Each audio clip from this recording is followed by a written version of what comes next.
أعوذ بالله من الشيطان الرجيم لقد من الله على المؤمنين إذ بعث فيهم رسولا من أنفسهم يتلو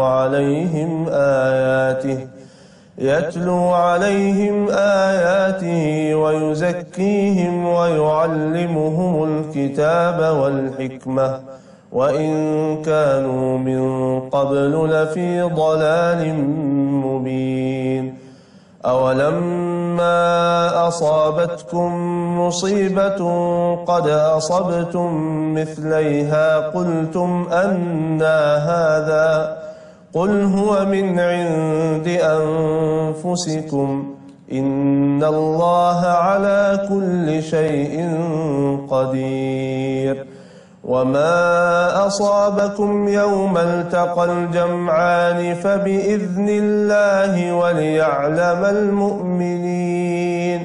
وليعلم الذين نافقوا وقيل لهم تعالوا قاتلوا في سبيل الله أو ادفعوا قالوا لو نعلم قتالا لاتبعناكم هم للكفر يومئذ أقرب منهم للإيمان يقولون بأفواههم ما ليس في قلوبهم والله أعلم بما يكتمون فرحين بما آتاهم الله من فضله ويستبشرون بالذين لم يلحقوا بهم من خلفهم ألا خوف عليهم ولا هم يحزنون يستبشرون بنعمة من الله وفضل وأن الله لا يضيع أجر المؤمنين صدق الله العظيم. Bismillahirrahmanirrahim. Assalamualaikum warahmatullahi wabarakatuh. Hanya Allah yang tahu kemampuan kita dan ketidakmampuan kita. Ketika Allah tahu kita tidak mampu, lalu Allah memberikan kemampuannya hingga kemudian kita mampu. Terjawablah sudah. Ya, teka-teki dari Ustadz punya 3 triliun dari mana? Betul. Saya tanda tangan sertifikat pendirian rumah tahfiz di salah satu kabupaten di Jawa Tengah. Itu langsung 291 apa 255 gitu. Rumah tahfiz. Saya ingat itu waktu itu di lapangan bola gitu ya, besar. Dan itu bukan baru akan didirikan, tapi masing-masing rumah tahfiz sudah ada 100 orang. Lalu anak-anak itu pada digiring semua, sebagiannya sudah berhasil menghafalkan 4 surah. Dan juz amma naik ke panggung yang terbaik di antara mereka. Lalu bahkan ada di antara anak-anak itu yang suaranya mirip dengan saya. Dimirip-miripin. Iya, maksudnya niru suara saya gitu. Sabbihisma rabbikal a'la alladhi khalaqa fasawwa walladhi qaddara fahada walladhi akhrajal mar'a. Saya sampai geleng-geleng. Ini anak mirip banget suaranya. Padahal dulu saya mikirnya begini. Umpama saya mau bangun tuh di kabupaten itu, saya bikin dulu nih usaha SPBEK, SPBUK, hotel kah, apa kaya dah, pokoknya usaha di situ. Saya datang nih bawa duit dari Jakarta nih, bebasin lahan, kemudian bikinlah satu dua rumah, kemudian ada masjidnya di sana.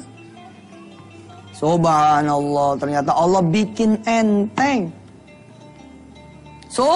Aku yang akan menyelesaikan. Demen banget dah sama Allah mah, demen banget. Cara kerjanya itu top abis.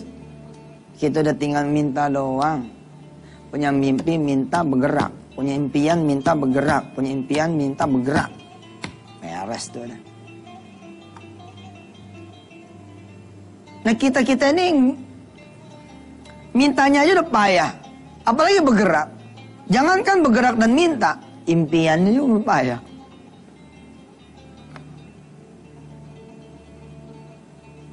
Nggak percaya bisa pergi haji, nggak percaya bisa punya rumah. Jangankan mintanya, percayanya kagak, kepikirannya kagak. Ketika saudara nunggangin motor yang masih kredit itu, pernahkah saudara bilang kepada Allah Subhanahu Wa Taala, ya Allah, saya pengen punya duit yang bukan saya bisa ngelunasin tiap bulannya, tapi saya bisa melunasin satu angsuran penuh seluruhnya 36 bulan. Dan saya pengen ganti motornya dengan mobil, ya Allah. Nggak apa-apa, saudara, nggak usah takut, santai aja sama Allah. Nih, kita kembali saudara. Saya pengen punya maskapai penerbangan. Ternyata Allah kawinkan saya, Allah kemudian joinkan saya, Allah pertemukan saya dengan seorang sahabat yang punya aset 24 triliun. Yang satu lagi punya aset 40 triliun. Katanya sih, kata koran begitu. Kata koran, kata internet gitu. Yang ini punya penyewaan jet-jet pribadi, helikopter. Yang ini kemudian ya punya maskapai penerbangan komersil yang memberangkatkan seseorang dari kota ke kota yang lain. Dan insya Allah soon akan berangkat kemudian ke destinasi luar negeri. Lalu apa kata mereka? Tat, kita punya keuntungan. Kata yang ini, Tat, kita punya keuntungan, kita akan dukung yuk punya rumah tahfiz. Dan saya juga nggak mau repot lagi. Kita cuci tangan aja bersih. Bersih aja, kita dapat pahalanya aja enak. Begini saudara, kalau saudara nih kasih ke saya duit nih, Ustadz saya titip ya 1 miliar ya, tolong bikinin 10 rumah tahfiz. Itu saya masih repot pak. Saya nggak.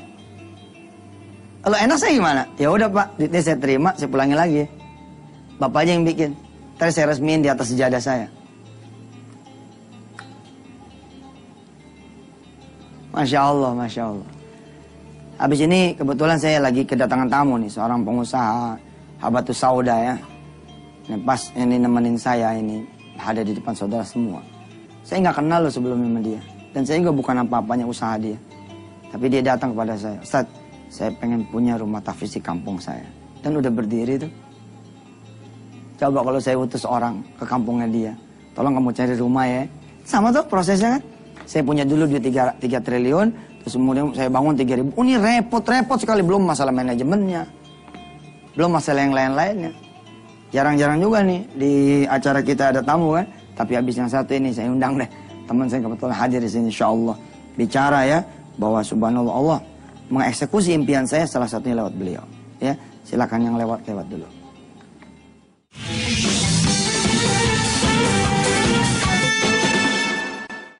Ya pemirsa yang dirahmati Allah, ada 290-an rumah tahfiz yang berkumpul di satu lapangan besar. Saya nangis loh, nggak tahu nyewanya, nggak tahu beli rumah untuk anak-anak tahfiz itu mukim, tidak juga mikirin berasnya mereka apa. Allah eksekusi lewat orang-orang yang kemudian dipilih Allah untuk membantu saya mewujudkan impian saya punya 1000 pondok itu. Ini sama dengan saudara-saudara semua, saudara tinggal minta sama Allah, udah datang sama Allah, minta sama Allah, come to him, talk to him. Come to Allah, talk to Allah. Ya Allah saya pengen punya motor, ya Allah saya pengen punya motor. Dan bergerak gitu loh. Ada sholat duha, ada tahajud, bisa sedekah. Lalu kemudian lewat abang ente Allah ngabulin hajat ente. Abang ente ngomong, saya pengen beli motor yang baru. Motor abang udah buat kamu aja, tapi bayarin ya. Cuman bayarnya nggak usah sekarang, kapan aja kamu bisa. Itulah Allah pilihkan.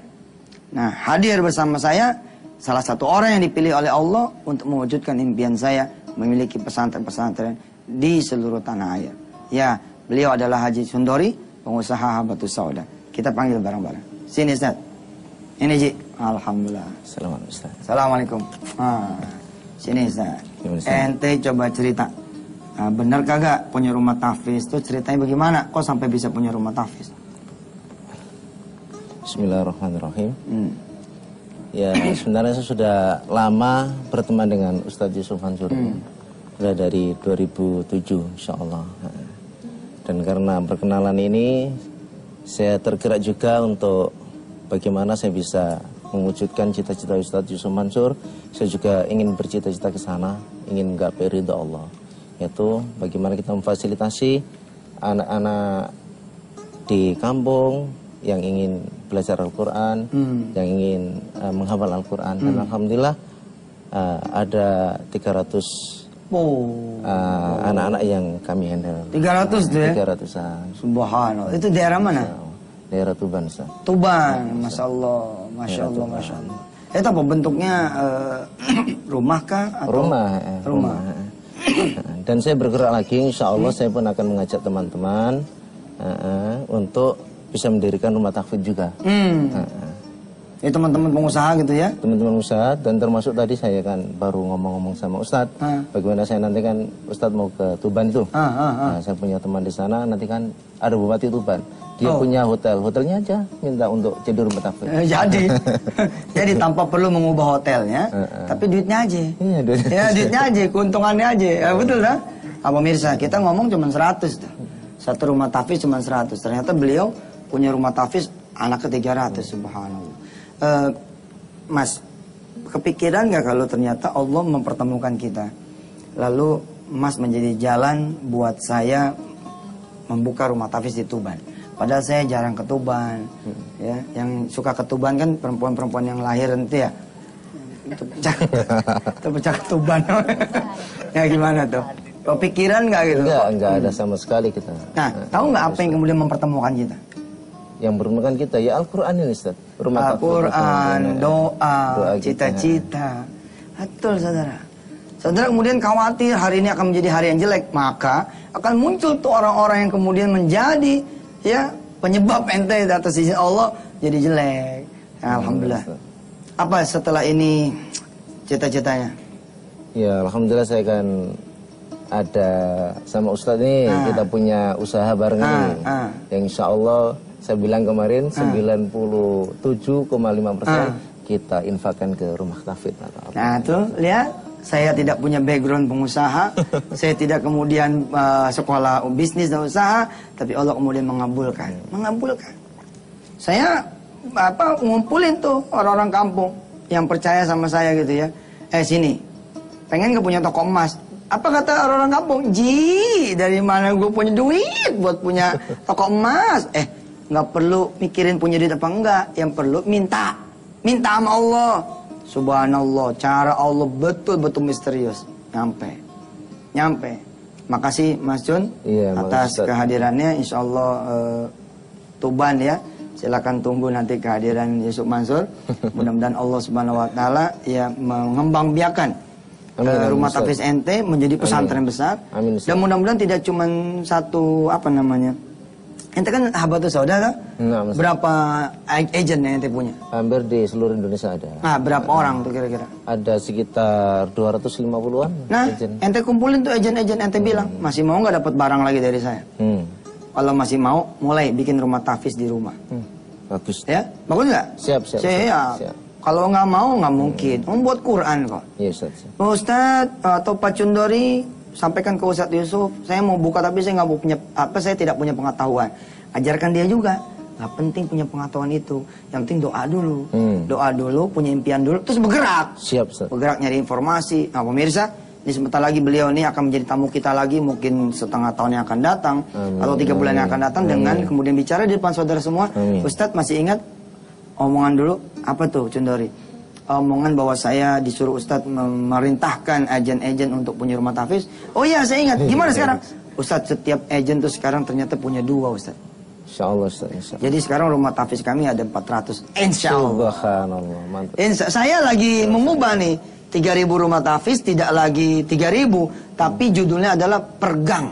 Subhanallah. Perkelurahan. Karena kalau per kecamatan aja dikit lagi nih. Kecamatan dikit lagi lah. Kira-kira kan kecamatan di Indonesia kurang lebih 5.000-an lah. Ini dikit lagi. Jadi kalau 5.000 saya pikir kita coba per kelurahan. Tinggal persoalannya pemirsa, saya mengundang nanti Anda-anda yang punya pikiran sistem ya. Ada mungkin yang punya sistem Al-Quran tafsir Quran, yang punya kemudian jagoan bahasa, jagoan matematika, memenuhi atau menambah konten dari rumah tahfidz itu sendiri. Sampai ketemu Pak Cundori, mudah-mudahan barakah. Sampai ketemu ya. Assalamualaikum warahmatullahi wabarakatuh. Pemirsa, pas kebetulan lagi ngomong begini atas izin Allah, ya kita dapat tamu seorang pengusaha batu sauda. Gitu loh. Kita nggak ngerti, kita nggak apa. Tapi kemudian ketemu dengan Pak Condori kemudian membuat rumah tahfiz. Kayak gini, sama kan duitnya. Makanya kalau doa itu saya bilang kepada mereka-mereka yang mau haji misalkan, udah ente jangan ngomong begini, kasih saya duit nih ya Allah, supaya saya bisa berangkat haji. Itu nyempit-nyempitin akal pikiran juga gitu loh. Doanya gimana? Ya Allah, mudah-mudahan kau beri rezeki saya supaya bisa berangkat haji. Dari mana ya dah jalannya? Yang penting halal, bener, enggak membuat saya menjadi berhutang, tidak membuat saya menjadi susah. Kalau bisa pergi haji bukan cuma saya, tapi ada istri saya atau suaminya, para ibu, anak-anak, dan orang tua semua. Insya Allah impian saudara akan terkabul. Kalau saudara tidak cuma bermimpi, tapi meminta dan bergerak. Insya Allah.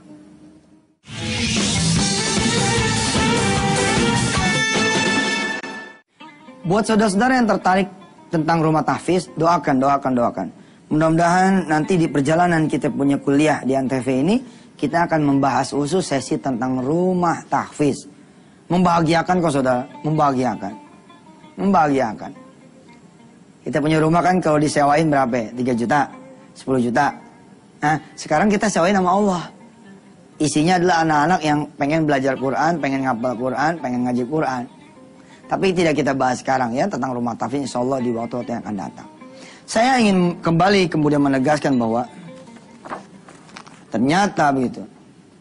Ketika kemudian kita bergerak, punya impian gitu. Apapun impiannya, maka bukan cuman Allah itu akan mendengar, tapi Allah itu akan mewujudkan dream Anda itu.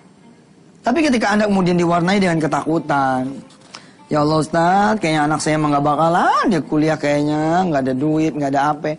Ya udah, lembaran kosong aja terjadi. Isi dong ini. Coba jajal para karyawan ya punya kertas kosong begitu. Lebih cakep kalau kertasnya itu di sini sebenarnya, di sini. Jadi abadi gitu, nggak hilang. Dicas terus. Coba apa sih yang ente pengennya apa sih? Coba tulis gitu loh. Tapi jangan sekedar tulis, tulisan ini bawa kepada Allah Jalla Jalaluh. Punya Allah itu membahagiakan saudara. Punya Allah itu menyenangkan. Punya Allah itu membuat saudara menjadi nyaman, itu aman. Itu. Saya tuh ya kalau punya kebutuhan itu ya, saya sebisa mungkin ajarkan diri saya dan teman-teman saya. Datang nih misalkan, kebutuhan tuh datang gitu. Nah, misalkan katakan 50 juta gitu. Nanti kira-kira 2 bulan lagi. Kalau kita ngelihat otak kita, kantong kita, dan peluang-peluang yang ada di depan, kita kadang-kadang mikir, dari mana ya? Daripada mikir dari mana, buka aja. Buka ya.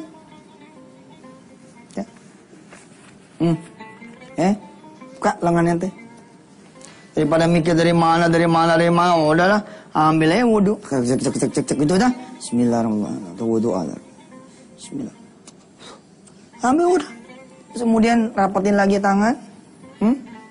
Kalau kebutuhan itu datangnya subuh, ada sholat subuh berjamaah. Kalau kebutuhan itu datangnya jam 8, ada sholat duha.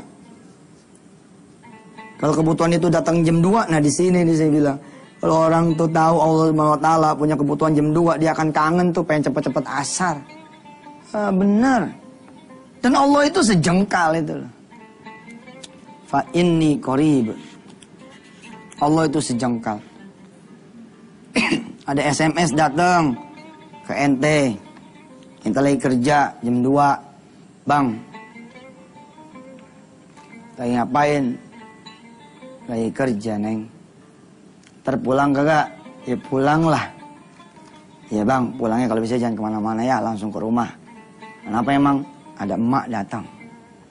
Tuh orang beriman tuh nggak takut tuh. Dan dia tidak akan meminta kepada orang. Datang SMS, dia ngomong aja udah mau Allah. Ya Allah nih SMS datang, sedangkan kau tahu saya nggak punya duit. Emak nih datang, kata istri saya minjem duit 5 juta. Udah, bawa dia tuh SMS ini, bawa handphone ini ke sejadah asar. Nggak usah nemuin siapa-siapa, nemuin Allah aja udah. Terus yakinin aja, ntar ada duit 5 juta. Ada duit insya Allah. Nah nanti ada belajar tuh. Orang yang tidak pakai insya Allah aja, dia nggak bawa sholat asar, dia nggak bilang mudah-mudahan Allah akan, enggak. Dia cuma bilang, ada neng, ada, pasti ada. Itu aja bakal ada kok. Bakal ada kok, apalagi ente, udah sholat, udah apa. Alhamdulillah sampai pulang kagak ada juga duit 5 juta. Borok 5 juta. Begitu sampai rumah, istri kita nyamperin, buka pintu. Gimana bang? Ya alhamdulillah, kagak ada nih. Ya Allah abang. Terus gimana dong? Ya bagaimana abang udah doa, tenang aja. Udah doa pasti beres. Masalah 5 juta itu kan saya udah bilang. Bisa jadi ente yang punya duit lalu ente kasih sama ibu ente. Atau Allah direct langsung kasih ibu ente. Gak perlu lihat ente. Udah yakin yang begini mah. Gak usah ribut dah. Ternyata bener datang mak kita. Dia bawa martabak, dia bawa jeruk. Kita udah deg-degan nih mak kita datang, ternyata senyumnya lebar. Senyuman orang megang duit 5 juta gitu lain kan. Aduh. Terus kita minta maaf jadi mantu. Maaf ya mak, mak tadi ngirim SMS ke istri saya ngirim SMS saya. Tuh mak yang minta maaf, mak malu. Udah belajar sama Yusuf Mansur, kok masih minta sama mantu? Mak juga tahu mantu mak miskin. Kayak lu begini nggak mungkin juga punya duit emak tuh bilang nggak mungkin sih, jadi saya nggak mungkin deh ada. Udah, kita terusin aja besok, udah habis nih.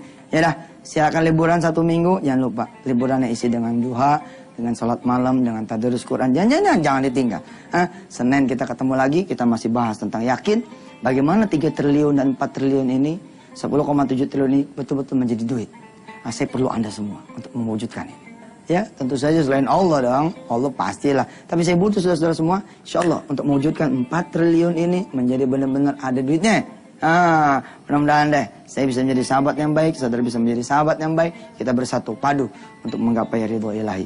Wassalamualaikum warahmatullahi wabarakatuh.